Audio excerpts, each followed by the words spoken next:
লাস্টবারের মতো দেখলাম আরে রক্ত, আমার দুই হাতে কত যে রক্ত ছিল, কত রক্ত, কত রক্ত। আমার হাজবেন্ড অনেক কষ্ট পেয়ে মারা গেছে, অনেক কষ্ট পেয়ে মারা গেছে। আমি জীবনে ভুলতে পারবো না, আমার সারা জীবনের আক্ষেপ থাকবে। আমি আমার শাশুড়ির হাতে পায়েও ধরে বলেছিলাম যে আমার একটু সংসারটা করতে দেন, আমার শাশুড়ি আমাকে সংসার করতে দেয়নি।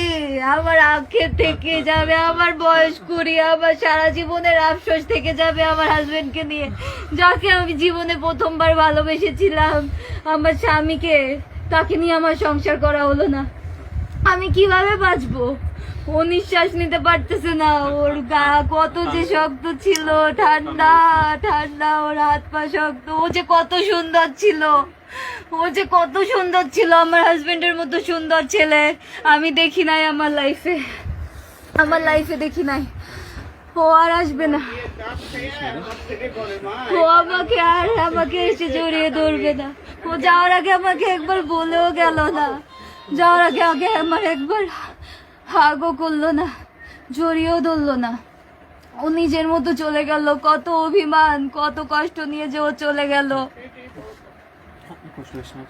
কত অভিমান নিয়ে চলে গেল। আমাকে নিয়ে যেতে পারতো, ও তো আমাকে ভালোবাসতো, ও তো জানতো আমি ওকে ছাড়া বাঁচবো না।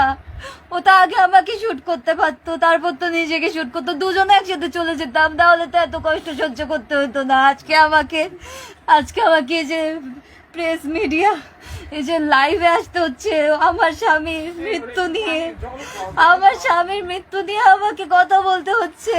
আমার স্বামী